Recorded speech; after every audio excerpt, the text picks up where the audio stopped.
चल रहा प्रदर्शन अब खत्म हो चुका है, जिसे लेकर हमारे संवाददाताओं ने छात्रों से खास बातचीत की है। ये रिपोर्ट देखिए।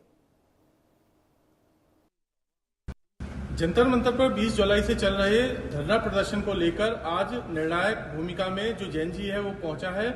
केंद्र सरकार ने धर्मेंद्र प्रधान का इस्तीफा ले लिया है। इसके अलावा जो और मांग थी, 2 मांगे, वो भी मान ली गई हैं। प्रधान के इस्तीफे के बाद क्या कुछ लोगों का कहना है। हमारे साथ कुछ छात्र हैं ग्रेटर नोएडा में, जरा उनसे जानते हैं। आप ये बताइए, जो धर्मेंद्र प्रधान का सरकार ने इस्तीफा लिया है उसके बाद खामियां कहाँ थी और इसको आप जैन जी जो है वो कितनी बड़ी जीत मानता है? क्योंकि लगातार आप लोग प्रदर्शन कर रहे थे कि जो स्टूडेंट्स हैं उनके पेपर लीक हो रहे हैं, नीट के पेपर लीक हो रहे हैं, तो ये कहाँ खामियां थी और अब आप इसको कैसे देखते हैं?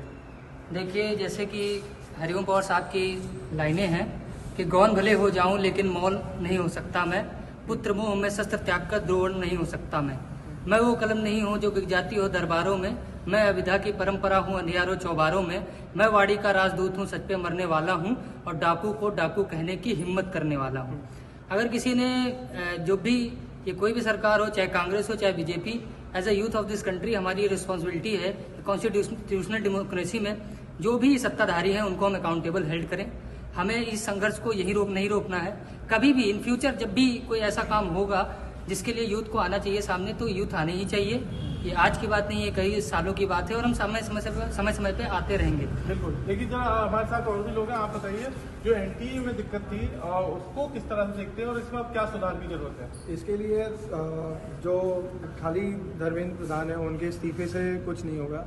एनटीए पूरी एक जिम्मेदारी है, कंपनी है एक तरह से, जिनके अंडर में और भी प्राइवेट वेंडर्स आते हैं जो एग्ज़ाम कंडक्ट करवाते हैं, जो लॉजिस्टिक और सेंटर्स मैनेजमेंट देखते हैं। उनको भी पूरा तरीके से एक बार उनके ऊपर भी जांच पड़ताल करनी चाहिए, क्या कैसे हो रहा है, कहाँ से करप्शन आ रहा है, कहाँ से कैसे जो भी धांधलेबाजी हो रही है उसको भी चेंज कराने की बहुत ज़रूरत है। अच्छा, आप बताइए, नियम तो बना दिया गया है कि सरकार ने कहा कि हम कैबिनेट में एक प्रस्ताव पास कर दिया है जिसे कानून बनाई, 10 करोड़ का जुर्माना भी है, सजा भी है अगर कोई पेपर लीक करता है। तो इसमें आप लोग कैसे देखते हैं, कितना खुश हैं इससे?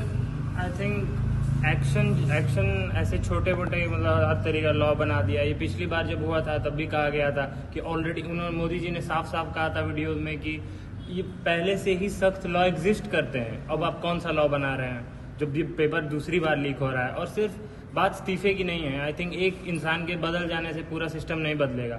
I think it's more about कि लोगों को एक कन्विक्शन होना चाहिए। जो सीट लेके अपनी बैठ चुके हैं, सिर्फ आपको बैठना नहीं है, आपको सीट लिए हैं, आप वहाँ पे बैठे हैं, आप लोग के ऊपर लाखों लोगों की जिम्मेदारी है, तो आपको काम भी करना है। इवन अगर पेपर जो रिलीज हुआ है, पेपर की सुरक्षा हो गई, इवन आंसर की हमेशा लगातार इनकन्सिस्टेंसी देखी गई है। आंसर कीज मैच नहीं करती हैं, सेंटर इधर उधर चले जाते हैं। बच्चों छोटी लेवल पे बच्चों को बहुत दिक्कतें होती हैं इससे। शिक्षा में बहुत सुधार की जरूरत है, बहुत ज्यादा सुधार। आई थिंक रूट लेवल से सुधार की जरूरत है। अभी 10th की मार्कशीट, 12th की मार्कशीट को निकाला गया था, तो अभी ट्विटर पे कई सारे एक ट्विटर आईडी से आया था कि इजीली सीबीएसई की साइट को कोई भी हैक कर ले रहा है। अगर कोई घर पे बैठा बच्चा सीबीएसई की साइट को हैक कर सकता है, यहाँ पे करोड़ों बच्चे पेपर दे रहे हैं, तो इसका क्या फायदा हुआ? मतलब कुछ तो सिक्योरिटी होनी चाहिए ना। अब इतने लोगों की जिम्मेदारी है आपके ऊपर, आपको। आप बताइए जरा, आज के जो आंदोलन है वो सफल रहा युवाओं का, स्टूडेंट्स का, तो धर्मेंद्र प्रधान के इस्तीफे के बाद जो आप लोगों की युवाओं की मांग थी उसमें अब आप लोग क्या करने वाले हैं? क्योंकि युवा हैं तो किस तरह से अब आप लोग देखते हैं? पहली बात तो इस पूरे एजुकेशन सिस्टम में ट्रांसपेरेंसी की जरूरत है। यहाँ पे जब तक पारदर्शी चीजें नहीं होंगी तब तक ऐसे ही सिर्फ धर्मेंद्र प्रधान जी की बात नहीं है। इनके अलावा भी जितने भी एजुकेशन मिनिस्टर आएंगे, पेपर लीक होता ही जाएगा। तो यहाँ पे सबसे पहले हमें ये देखना है कि ट्रांसपेरेंसी कितना है। रूट लेवल पे भी जैसे बताया गया कि रूट लेवल पे हमें चेक करना होगा कि मतलब कितनी प्रकार की चीजें यहाँ पे कमियां हैं। आप 12th की बातें ले लें, चाहे ग्रेजुएशन लेवल की बातें ले लें। नीट तो बहुत बड़ा पेपर हो गया। नीट में तो बहुत सारे बच्चे ऐसे हैं जो मतलब तैयारी कर रहे हैं लेकिन सफल नहीं हो पा रहे हैं। उसके बाद ये पेपर लीक हो जा रहा है, तो पैसे दे के। तो हमें लगता है कि पहले रूट लेवल पे इसकी जांच की जाए और रूट लेवल से सफाई की जाए। हायर लेवल से सफाई करने से कोई मतलब नहीं है। जब तक रूट लेवल पे सफाई नहीं होगा, हायर हम कितना भी सफाई कर लें, कोई मतलब नहीं होगा।